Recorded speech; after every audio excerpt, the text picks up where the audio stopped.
Uniforms folded, flag hangs on the wall. Traded steel and thunder for silence in the hall. The mission's over, the deployment's done, they said. But the war inside my head, it hasn't left instead.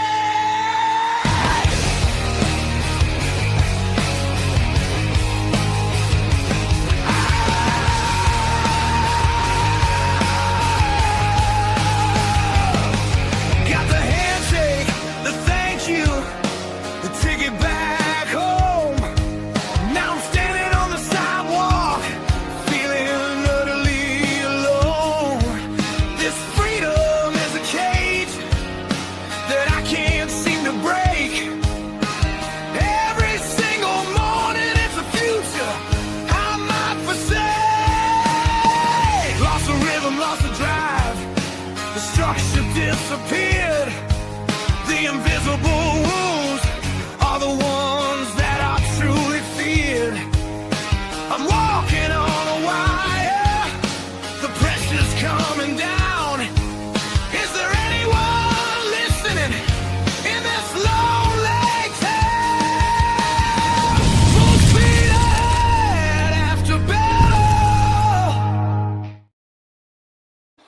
Ladies and gentlemen, good evening and welcome to another episode of Full Speed Ahead After Battle.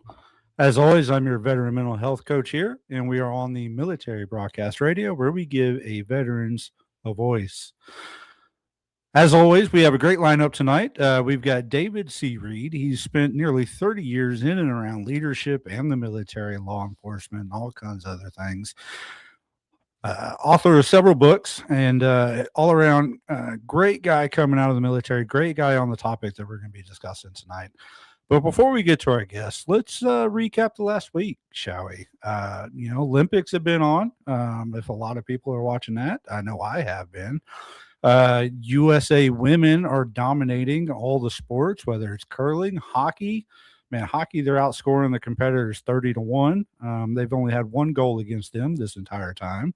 They'll be playing for gold. Women's and men's curling, monobobbing, all the different sports at the U.S., we're just killing it in the medal count. That's good to see. That's a lot of what we have. A lot of, USA supporters over there going hard for USA in our sports and everything, showing us a good time. Great to see that. If you've been following me along on social media, you'll know that last week was my last week at Mercedes, or last day at Mercedes-Benz. I spent nearly 10 years there doing all kinds of different roles, from funding to title work to program ownership, all kinds of different things. I met a lot of great people there.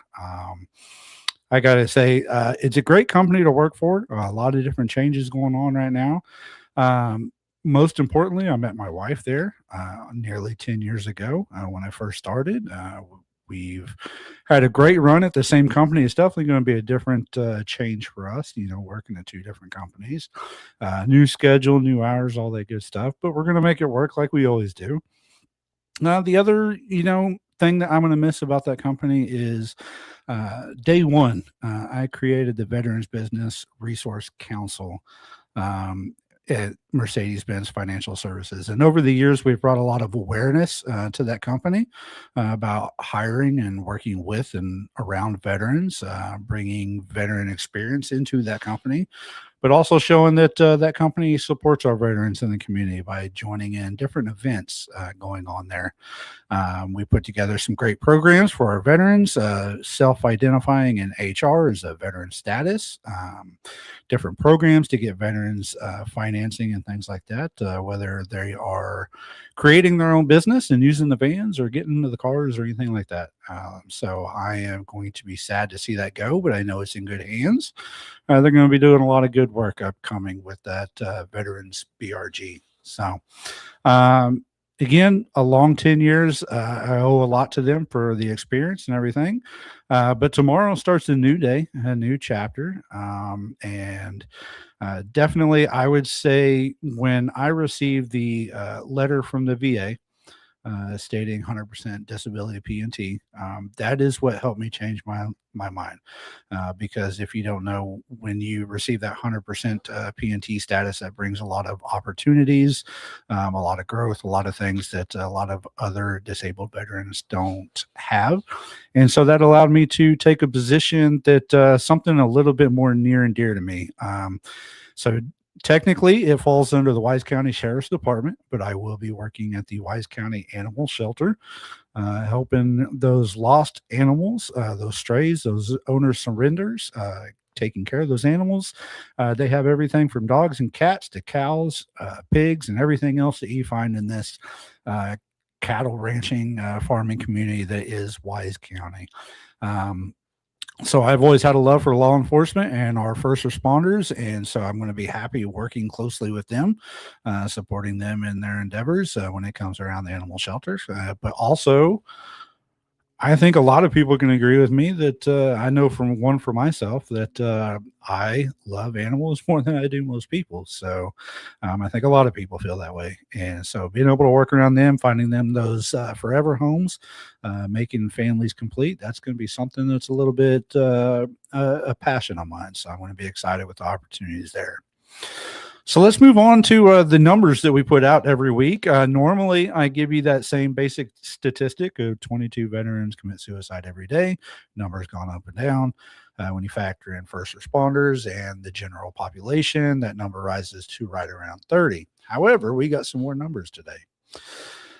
With the recent 2025 VA National Veteran Suicide Prevention Annual Report, the report has come out for the 2025, but it includes all numbers from 2001 to 2023. So if you want to find that whole entire report, you can go to the VA website or just Google your National Veteran Suicide Prevention Annual Report, and you can see all the different numbers and topics in there. But we're going to scan through and we're going to read off some of these highlighted information here in the part one overview. And most importantly, let's start out with the number of suicides. And let's see, veteran suicide of VHA care. So in year or prior year. So that's the veterans who have committed suicide that is going through or has had VH healthcare. If they have had it, the number is at 39%. No VHA care, 61%. Meaning those veterans who are not seeking the VHA care are 61% more likely to commit that suicide. Overall, the veteran suicide rate per 100,000 overall is 35. Now, if you look at the females, it's up to 13.9, slight increase from 13.7 the previous year. And veteran males are 37.8, up from 37.3 the previous years. So let's go down and scroll through some of the major topics that lead to these veteran suicide trends and patterns.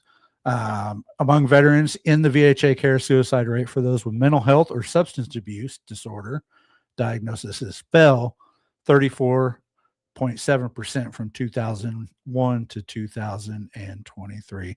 So like I said a minute ago, the numbers are slightly down.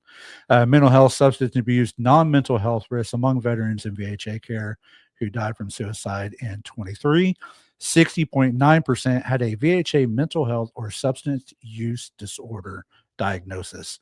39.1% did not. So that means the leading cause in veteran suicide is that mental health, substance abuse, and that's kind of what we talk about here on the show, is that mental health and the awareness around it.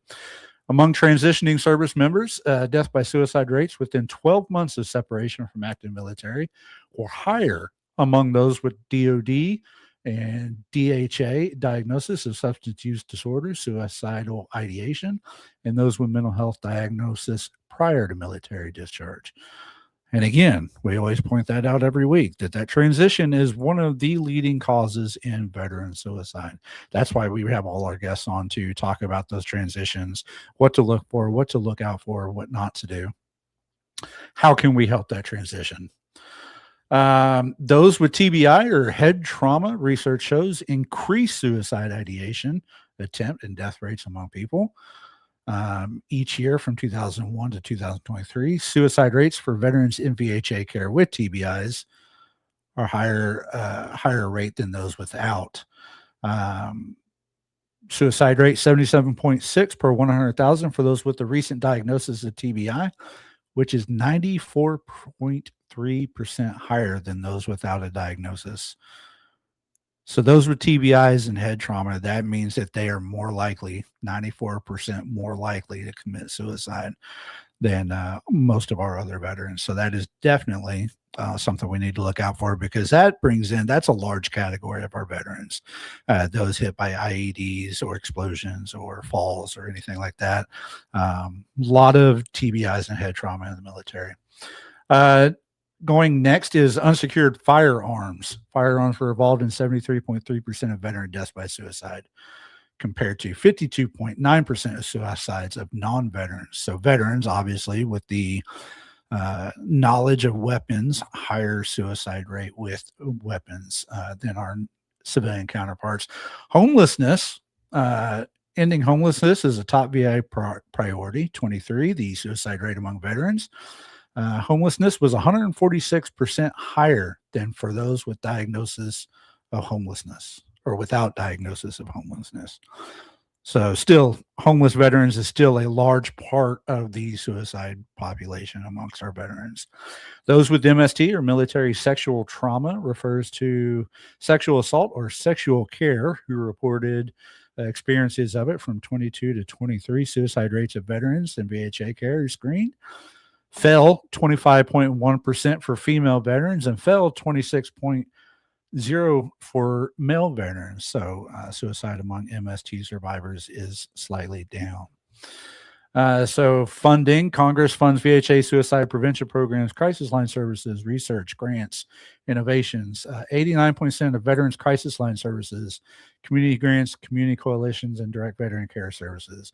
11% of those funds goes to veteran outreach, education, research, innovations, and equipping veteran suicide prevention support across the nation.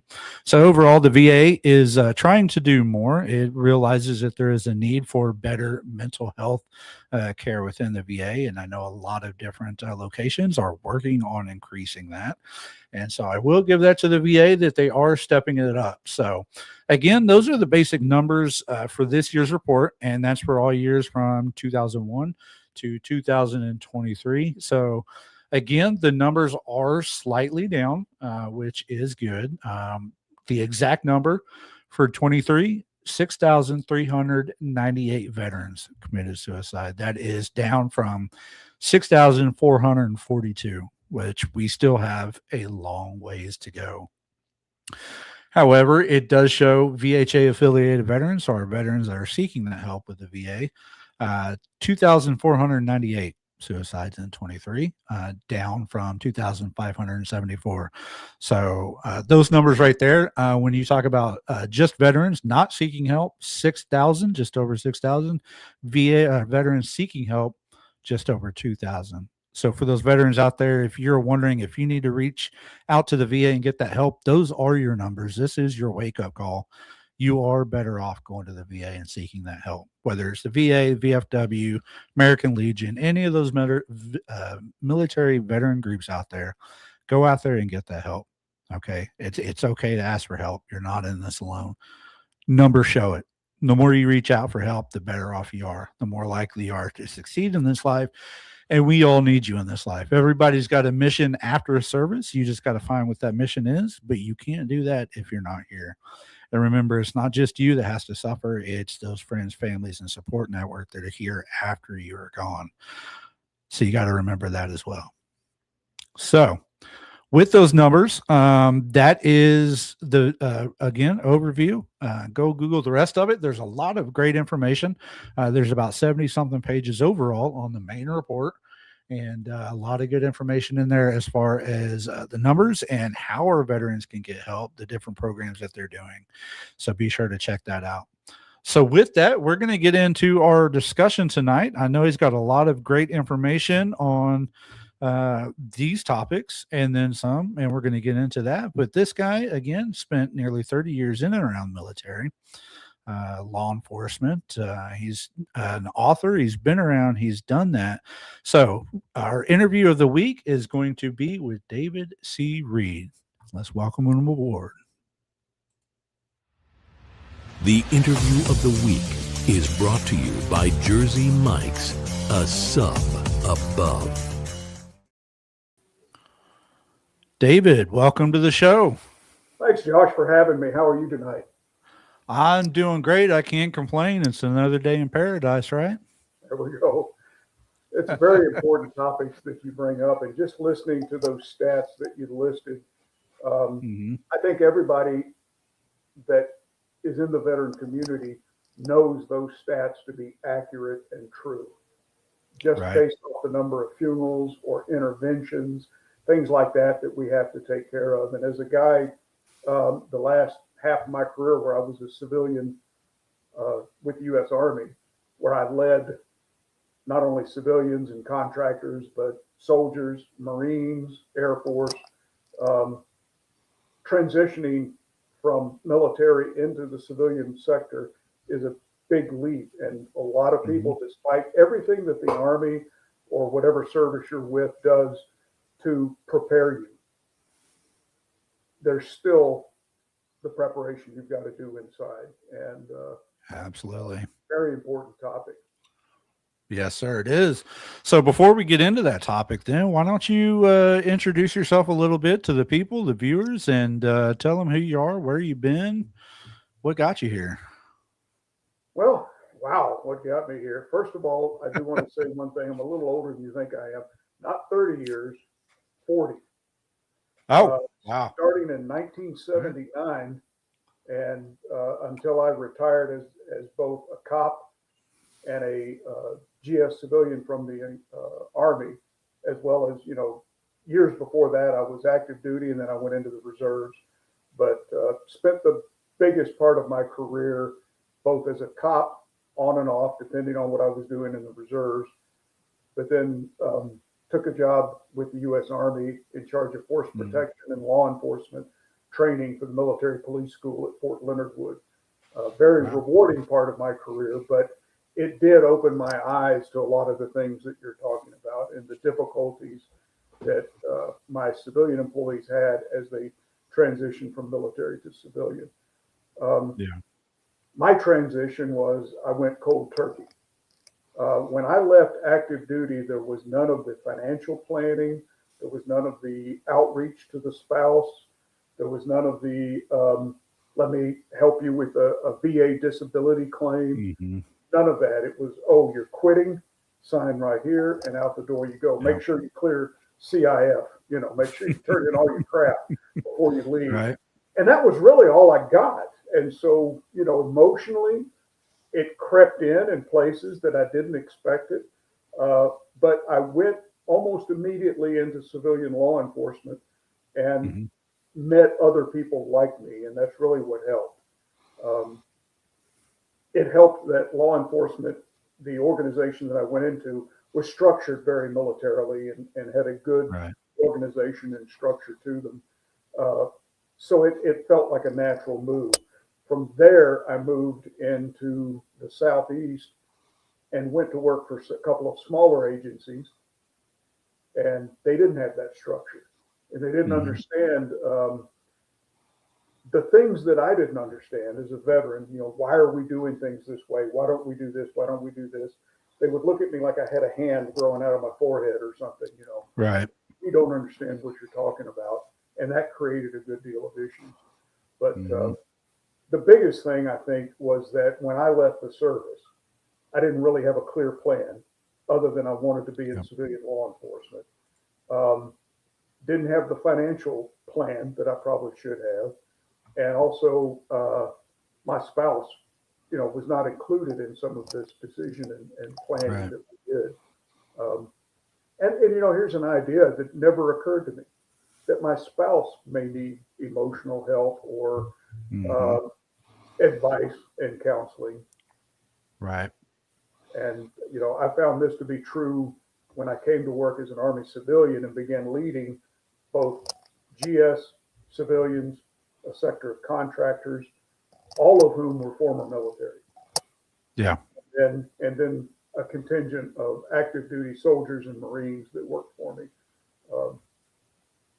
And it was it's still to a degree very true that the outreach to the spouse is pretty much on a volunteer basis. Somebody's going to raise a hand and say, hey, I'd like for my spouse to get some counseling or something to help with this transition. Yeah, I think, right there, you nailed it on the head. We all go through that TAP class coming out, whether it's a couple of days of create your resume, go to Home Depot website, sign up, all that good stuff. But, it's the spouse and family that need that same kind of TAP class on what to expect, right? Because they're the ones that are usually running the household when we're on deployments or wherever we are away from home. And they don't know what to look for in those veterans that are coming out that are having these mental health issues or suicidal ideation. And, what are the signs that you need to look for in your veteran as a spouse or as a kid and things like that. And so absolutely the military needs some sort of transition class for the families just as much as they do for the veterans coming out of there. And they're getting a lot better at that. But I think it's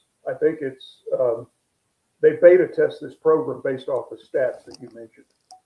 Right. They reacted rather than, got ahead of it.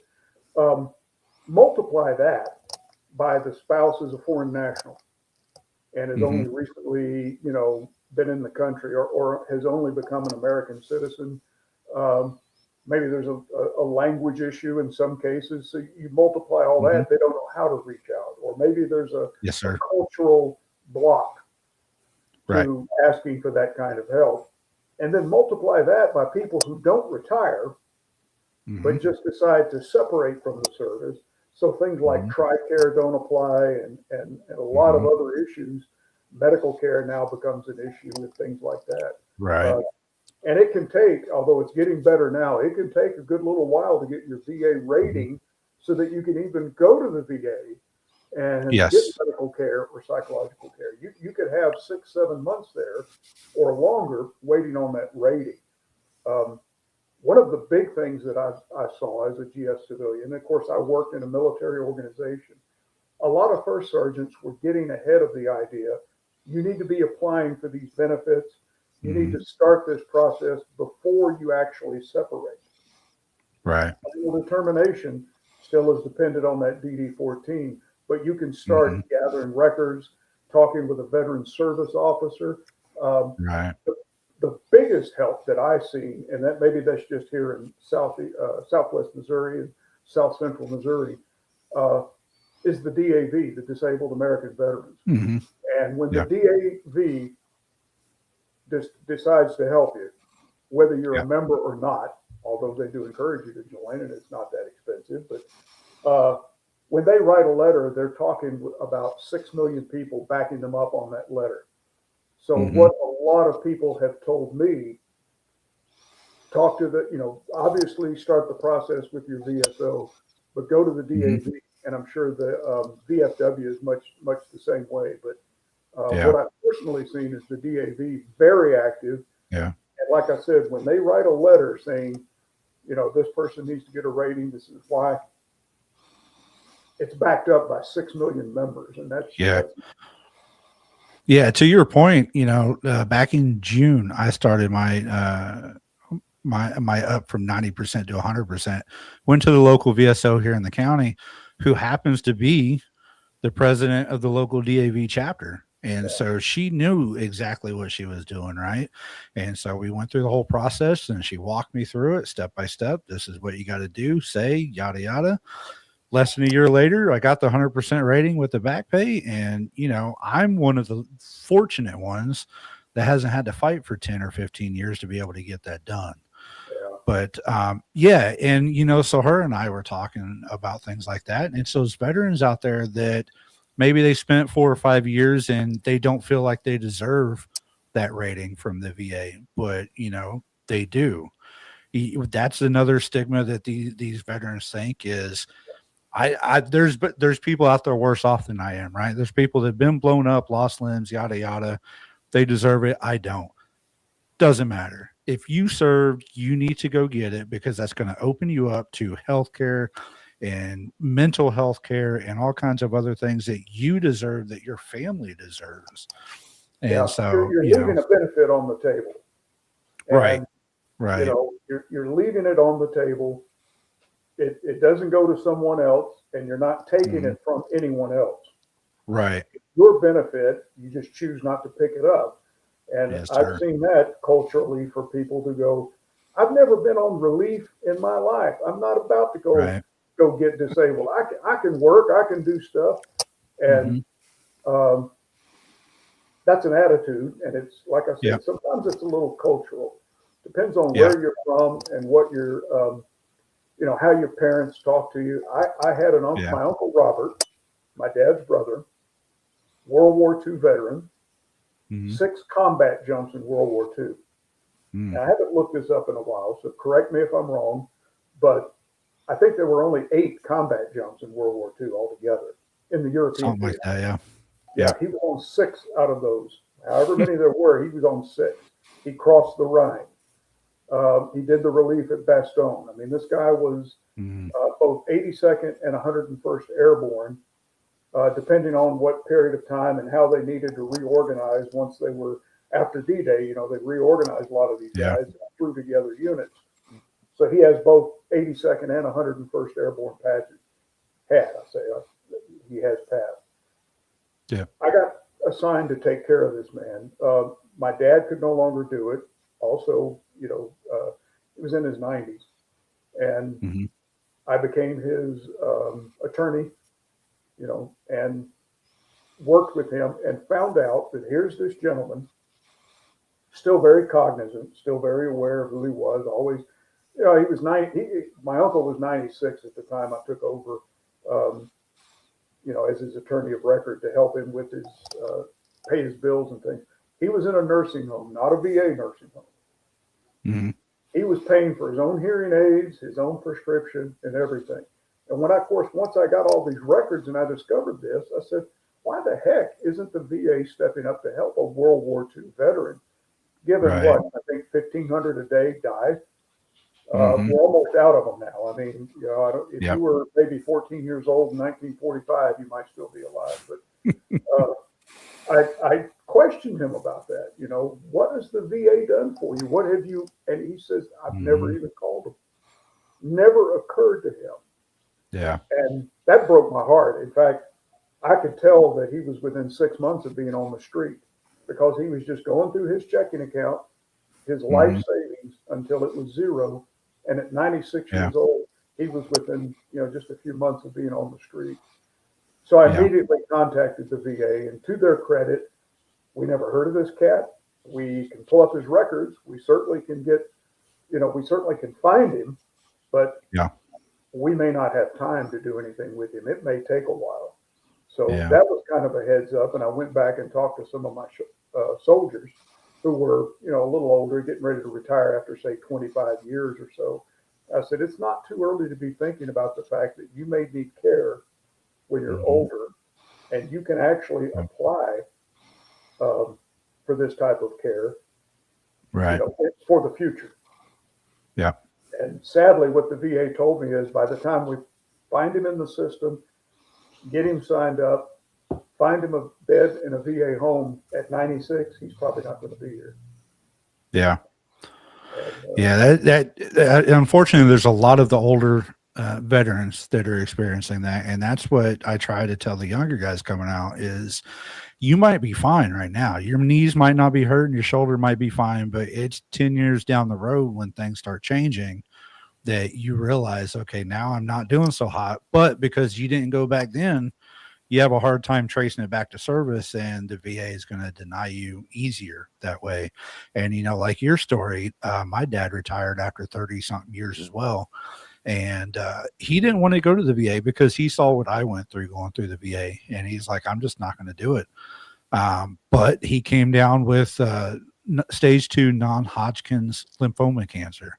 And I was talking to him, I was like, look, you've got to get into the VA, whether you're disabled or not. You got to get in there, because as a veteran with cancer, they will 100% take care of everything. Right. And so I and his family down there were trying to get him in. This is in southern Mississippi, which, from my understanding, the VA is pretty good down there.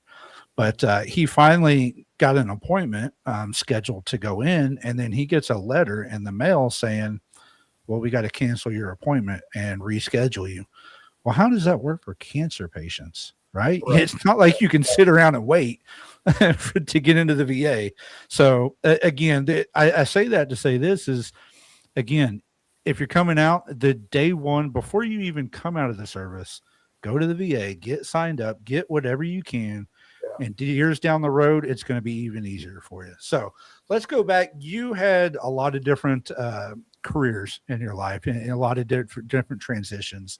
And you said, you quit cold turkey coming out of the service and then going on from there. So what did you learn from that transition, that first transition over the years that helped those transitions become easier for you? I think the biggest thing that interrupts a healthy transition, and it's not medical, it's not disability, it's not filing for paperwork, it's not maintaining your fitness with a decent diet. That's the first thing that goes to hell, by the way, Yeah. But, I would sum it all up in one word. It's pride. And pride is a killer. People don't talk or they don't act because of this sense of pride. And the military does a great job of building pride inside of you. Pride in yourself, your unit, your team, what have you, right? Yes, sir. They do a great job of building that pride. And what do you do when those support mechanisms drop off? And so, I think that's what if I could put it into one word that interrupts and destroys a healthy transition, it's pride. Yeah.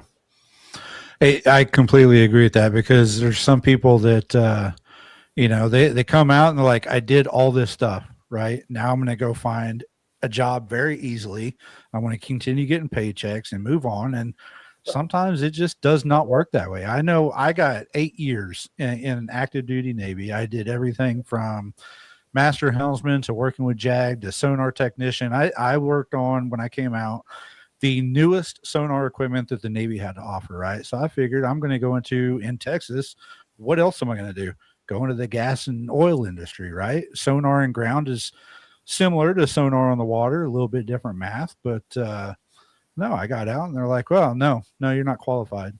Well, I know I don't know the equipment, but at least I know, the mechanisms and the math behind it. I should be able to pick up pretty quick. Well, no, we can't do that. I was like, all right, well, let's check out security teams or something, around DFW. They've got to be going on.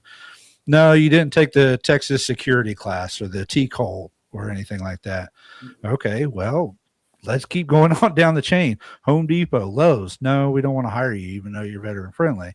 I was trying McDonald's and Hardee's and everything else. Well, you're overqualified. Look, I just wanted it. At some point, it comes down to, I just need a job, right? And I think that's what a lot of veterans don't realize is sometimes you've got to take what you can get until you can get to a better position. And I think but that also goes back to, you need to plan before you get out. Even if you're saying 4 years, I'm done, you got to start planning that year ahead and start looking on these things. Where are you going to live? What are you going to do for a job? Where are you going to go to school? Because if you think you're just going to get out and go straight into work in today's economy and everything, good luck with that, right? Yeah, it's a lot better nowadays than it was. It is. I don't know what year you separated. I was in the mid 80s. So, like I said, we got corralled into a room. All you quitters, get into this room, trying to, this lady from the VA is going to come in and give you a brief, but every one of you walked in here and every one of you is going to walk out. So you don't need none of this crap. And I don't know why this E8 thought he was saving the government money or something, but she came in, gave a brief, was very nice, very informative, handed out a lot of paperwork. And on the way out, you could be surprised how much that stuff was in the trash. Because at the time, I was still in my 20s, still, running about 4 or 5 miles a day, very physically fit at the time. didn't think I needed anything. And again, that's that pride. Yeah. And what I see with Absolutely. older guys, I've even met veterans, and this always breaks my heart. They re-enlist up to about 14 years, and then something happens in their career that just sticks in their craw. Well, I'm going to get out. And I'm thinking, no. And I have sat guys, I know one active duty Marine and a couple of different active duty soldiers. I sat in my office 14 years, and you're an E6. You'll make E7 in the next 6 years, I'm sure. But even not, you can do 20 at E6. And you're going to give up all of that. And I mean, I'm pretty sure that none of these people really spoke with their spouse about it before they pulled the plug and made that decision. And again, that's that pride. Everybody doesn't have the best stellar super career that you dream of, but you have to look at sometimes at what I do is important. Yeah. And I've got to take care of myself and my family. And like I said, that pride's a killer. It is. It sure is. All right. Well, we're going to take a quick break. And when we come back, we'll get into some more discussion. And then we're going to roll into the author that you are, start discussing some of these books and how that came about. So we'll be right back after these messages. These books right here? Is that what you're talking about? Yeah, those ones right there. The blockade runners right behind you.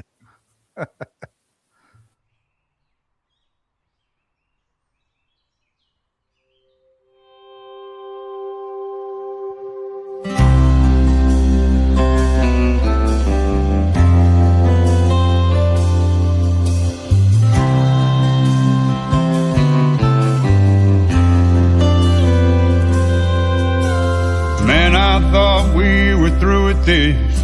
Then I watched the evening news. There were folks that still wouldn't stand for the old red, white, and blue. At first it made me fight and mad how they think that that's okay.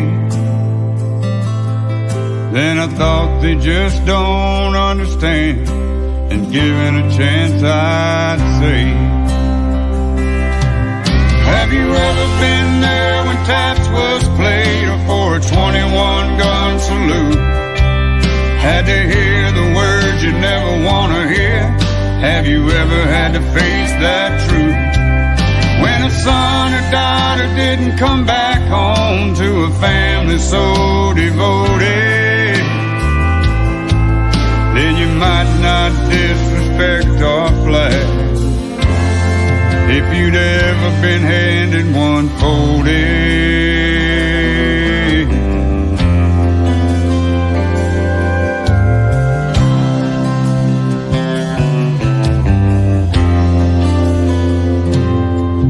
have you seen a heartbroken mother or a father fall to his knees?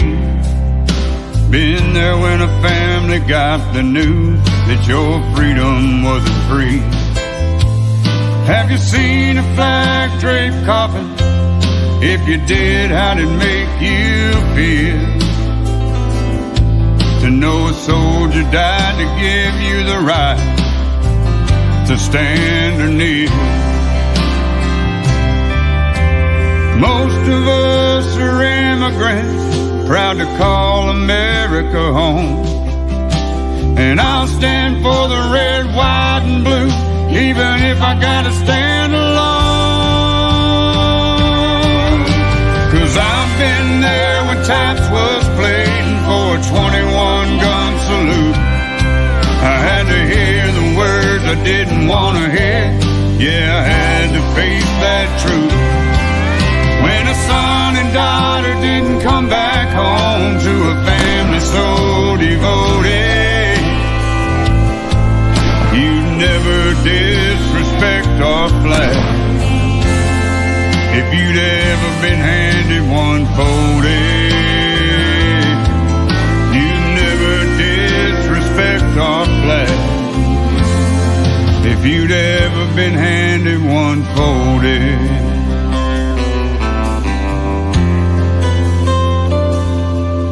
one folded.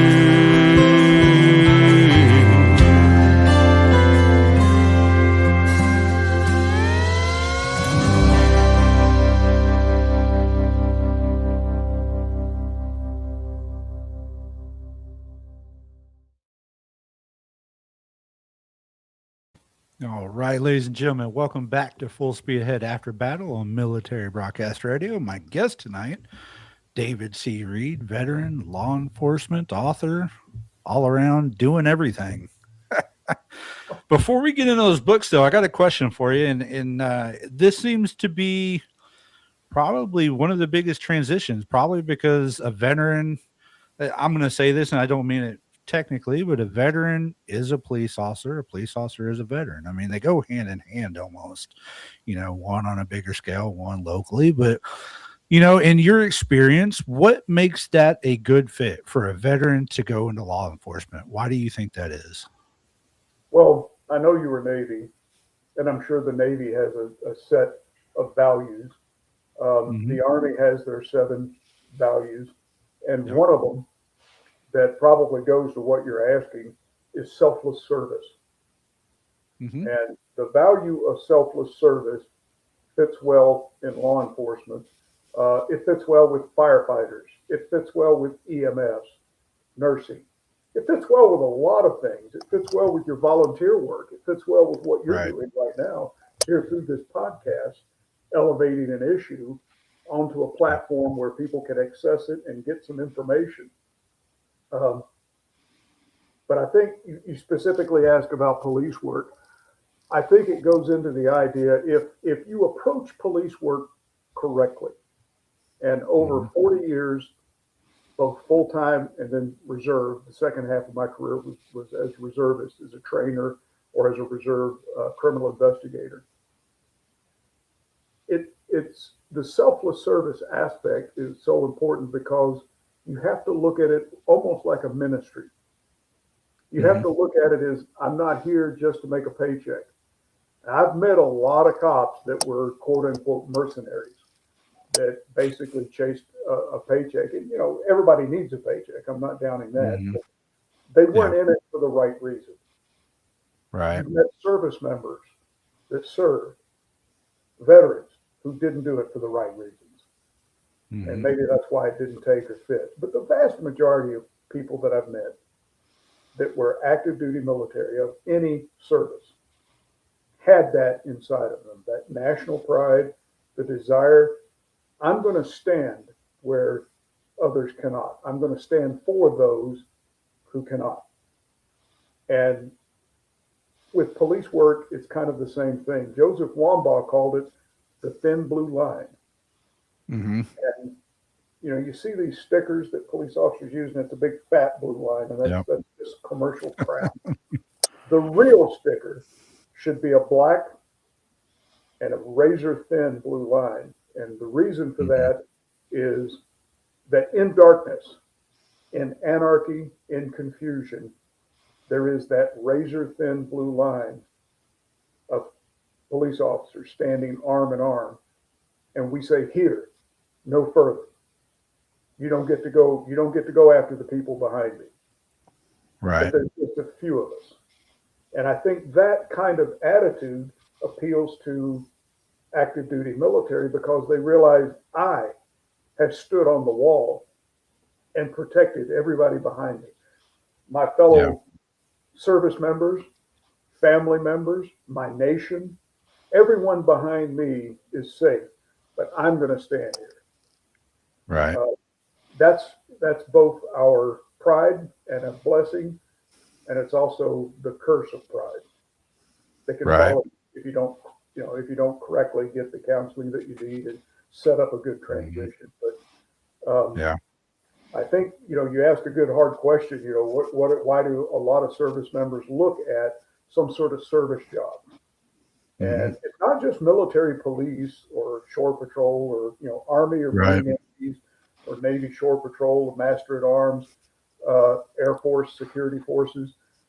That's not the only service members who choose to go into some kind of job. I've met an awful lot of firefighters that were veterans, particularly I guess the Air Force, I think, has the most service members who are in a pure firefighting career field. Those guys get snapped up. Just, I guess, the same thing for air traffic controllers. Yeah. But with that law enforcement, like I said, EMS, firefighter, and law enforcement, you get that same thin blue line sort of attitude, except it was a thin green line before. Yeah, absolutely. So then let me ask you this. With the veterans coming out of the military, going into law enforcement, coming out of the military, a lot of them will have some experiences or call it trauma or whatever you will. And to be able to get into law enforcement, I would imagine you have to suppress a lot of that, especially when it comes to like your personal history statements. Have you ever, thought about suicide or things like that? And you're going to say, obviously, you're going to say no because you want that job. But then you get into something like law enforcement firefighting, and then you're adding more experience or trauma onto what you've already experienced. And so that's where a lot of, suicide comes into law enforcement or veterans. Or anger And issues, so, abuse or of anger force. issues, Yeah. alcoholism, yes, all kinds, all sorts of things. All kinds of So, stuff, so what is law enforcement, I guess, doing these days to help them to break that stigma? Because I know for the longest time, if an officer says, "Hey, look, I've got some mental issues," you're almost put on a desk duty, or if not kicked out. But I know some of that has come to light these days. And how is that looking for those? Well, that it's a need fine that help? line between Mhm. wanting to help and wanting to retain someone, and that's a word the military Mhm. uses a lot, and a lot of our civilian law enforcement cousins are beginning to use that term, retention. How do I retain a high value person? But there's a line between retention and liability. Mhm. And for a cop who's putting on a gun every day and going out and enforcing the law, and to be honest, compared to the vast number of military service members who either never really fire a gun that much. I'm not talking Right. about the percentage of Yeah. special operators and military police, people like that. Right. I'm talking about the probably 60 to 80% of the military that qualifies once or twice a year, but they have a job, right? No less important, but my point being is that once you become a cop, that gun is like a hammer to a carpenter. Mm-hmm. It's exactly the tool, one of the tools, as well as non-lethal devices that we have, but also de-escalation techniques and stuff. So someone who's suffering, like you said, and I'm a veteran and I'm going to apply for a law enforcement job, and somebody says, have you ever thought about suicide? And if the answer inside is yes, then I think the correct answer, with the exception of like these small 5-man law enforcement agencies that are, maybe going to pass you by or something. But I think the correct answer is, of course, it's crossed my mind.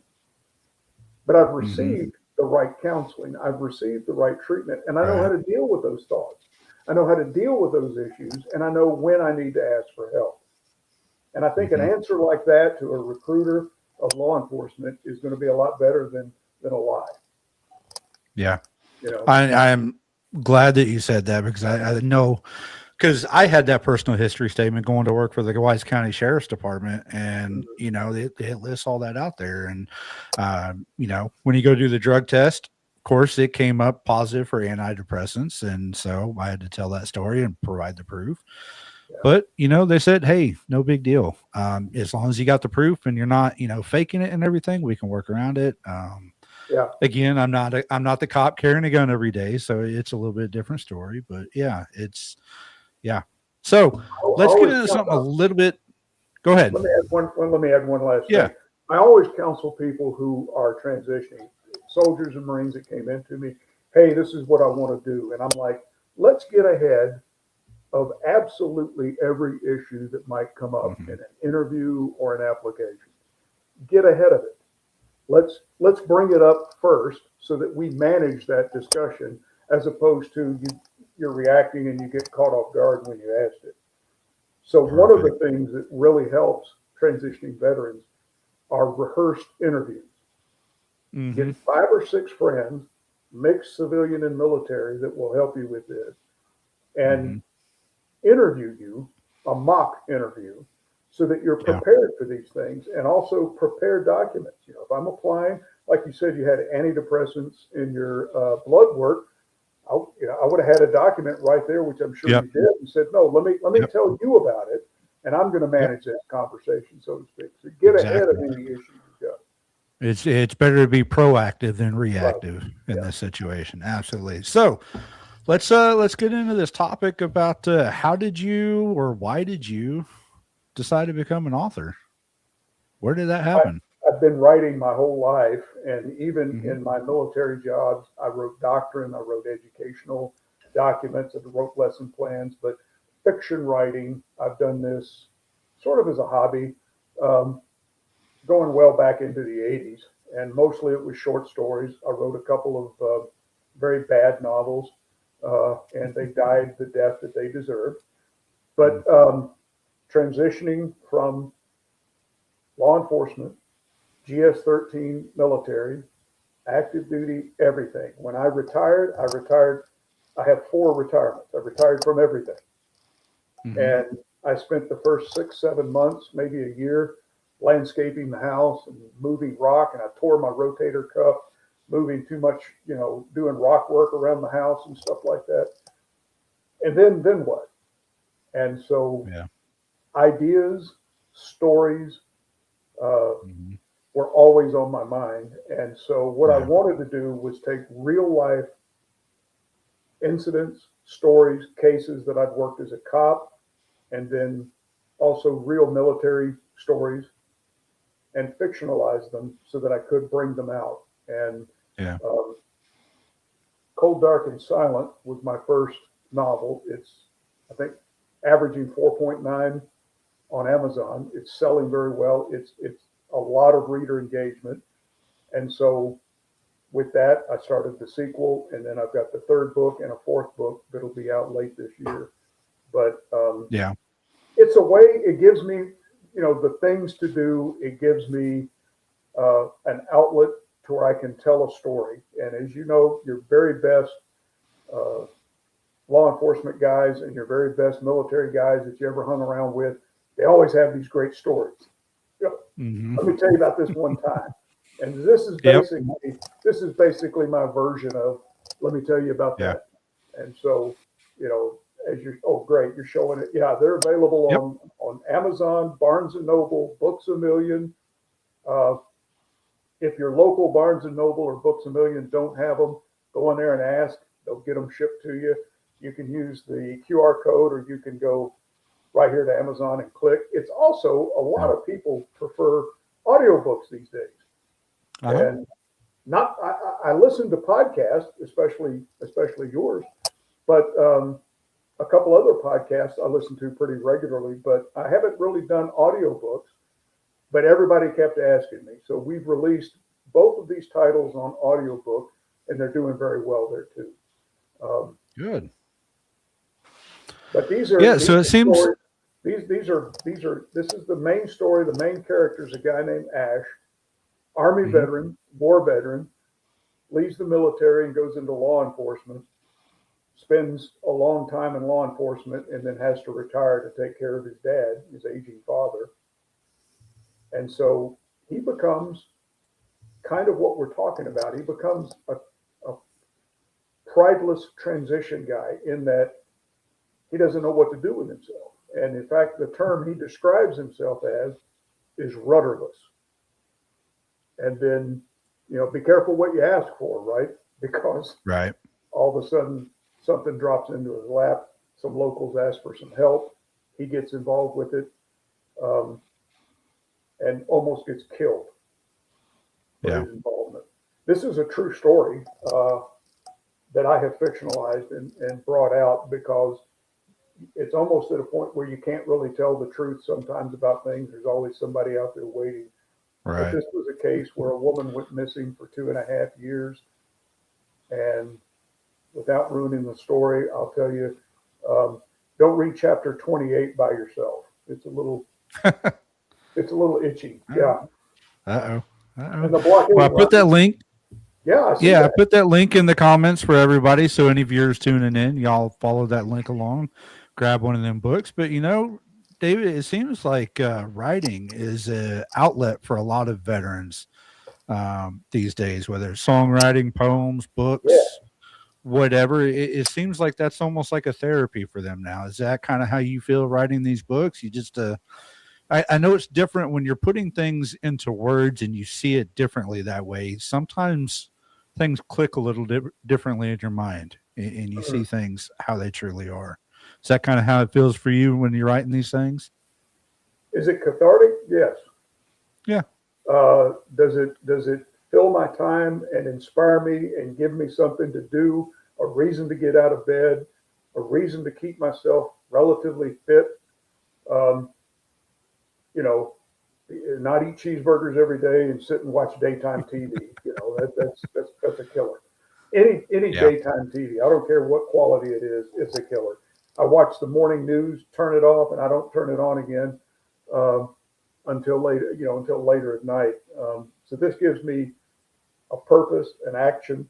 I will tell you that I'm in a couple of different writers guilds, and the Springfield Writers Guild, Springfield, Missouri. The Springfield Writers Guild is an exceptional organization because there are a lot of people in there like us. And not everybody is a novelist. A novelist is like a marathon runner. But if you're a veteran and you've got ideas and stories and things that you feel like you need to get out, but you're not quite sure if you can or should you, or is anybody interested? Well, maybe not, but maybe it'll help you. So journaling is one thing. A lot of people write short stories. Just tell a few small stories, and you never know. I've read books that were anthologies where people put together stories from a large group of people, and you can contribute to those. You know, but writing is definitely something that I encourage people to do, especially if they're dealing with the demons, if they're dealing with the enemy that's trying to steal you from your family, from your country, from your life. One of the ways you can deal with that enemy is to write down your thoughts, bare naked, if you have to. And then if you get to a point where you need to share that with just one other person, maybe that's easier than sitting down and talking. Yeah, absolutely. Well, we're coming to the end of the show. Been here for an hour already. Great conversation around many different topics. So thank you so much. Cold, Dark, and Blockade Runners. Go find that on Amazon. The link's in the comments. Kindle as well. And we've got the Elite Watch coming out. So be looking for that in March, right? That's right. Yep, It'll so be looking for that one. First or second week in March. Yeah. All right. So guys, keep an eye out for that. But, David, at the end of the show, every week, I like to give my guests about 2 minutes to speak their minds or their hearts to the public, to the world. Whatever you want to leave in this world, the floor is yours. Oh, that's fantastic. Don't ever give me 2 minutes to talk. I'll feel 17. But, I will tell you that I'm the luckiest guy on the planet in that I have a wonderful wife of 35 years who has been supportive. She's been there through a lot of tough stuff, and I've drug her through a lot of tough stuff, but she stayed right there.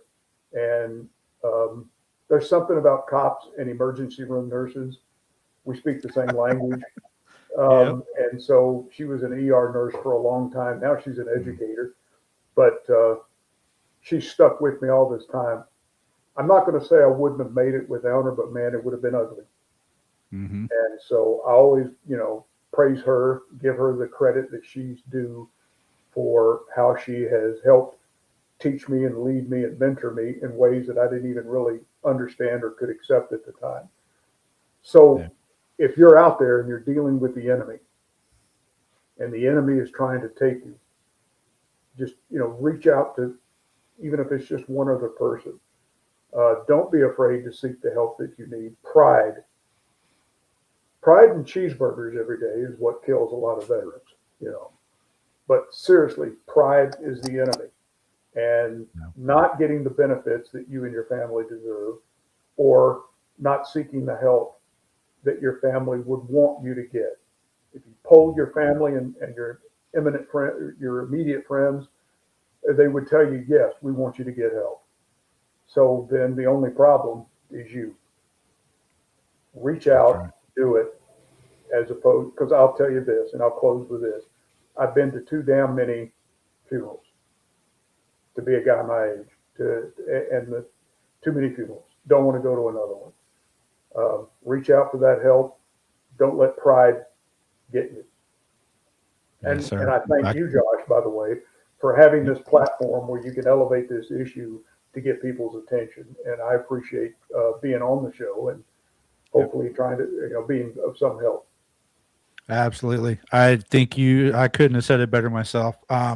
Nobody's going to get that help for you. You got to get out there, take it yourself, right? Just like you did through boot camp, just like you did through the war and every other battle. You've got a team to the left and right of you. You're not fighting this alone. So don't go through life alone without your team.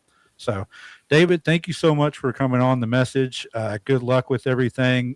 Good luck with the book launch coming out in March. And you are welcome back on the show anytime. I appreciate it. Thank you, Josh. Have a good night. All right. That's going to close out this week's episode of Full Speed Ahead After Battle. Our guest tonight was David C. Reed, law enforcement, military, author, all around, doing all kinds of amazing things. And like he said, and the numbers support it, is pride. Is one of the number one issues that our veterans are facing coming out of service.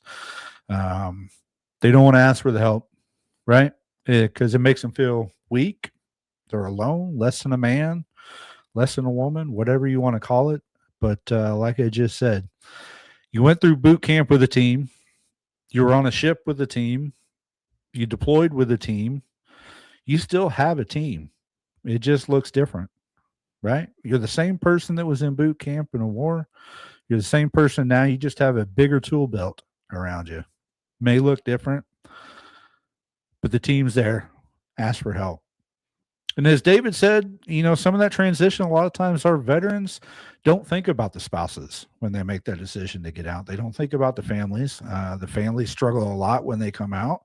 Everything changes. And so next week, my guest on this show is Jenna Griffith. She's a military spouse, and her mission in life is helping spouses, military families with the trauma, the change, the transition, life after service, how to look out for your veteran and spot those signs when they're having their dark days.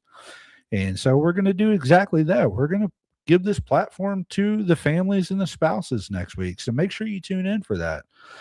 Upcoming events this week, other than starting my new job tomorrow, we got the VFW District 21 district meeting this Sunday. For anybody in the DFW area, come check that out. And we will see you next week on Full Speed Ahead After Battle on Military Broadcast Radio, where we give veterans a voice. And as I always tell you every week, you're not in this alone. It's okay to reach out. Like I showed you in the numbers, if you're seeking that VA help, you're highly more likely to make it out of this world alive than you are without seeking that help. Suicide rates go up for those not seeking the VA assistance. The numbers are there. We saw them. I read them. Go check them out. You're not in this alone. Ask for help. It's okay. Dismissed. Life is like a duck. Tough times don't last, but tough people do. Here at Military Broadcast Radio, we're teaming up with our friends at Die Tired, the veteran-friendly music band spreading strength, resilience, and mental health awareness one shirt at a time. And check this out. Their brand new shirts feature broadcast beaker right on the breast pocket. A reminder that you can weather the storm, and you're never alone. Shirts are only $25, and proceeds support giving veterans a voice. MBR's mission to teach veterans how to podcast and videocast. Because when our vets are talking, they're not overthinking. They're not second-guessing. Together, we stop the 22 stigma. Grab your shirt today at mbradio.us and hit the shop. Or go directly to toramerch.printavo.com/merch/dietiredband. That's toramerch.printavo.com/merch/dietiredband. Suit up. Stand strong. Remember, we're unduckable together. You're built tougher than the storm. Ladies and gentlemen, thank you for tuning in to Military Broadcast Radio. As we wrap up today's show, we want to remind you that the podcast of today's episode will be available right after we go off the air. So if you missed any part of the show or want to listen again, be sure to check it out. And remember, we're here to support and honor our veterans. Your stories and experiences matter, and we are committed to giving you a platform to share them. That's right. We're here to give our veterans a voice. So don't forget to catch the podcast and stay connected with us. Giving our veterans a voice.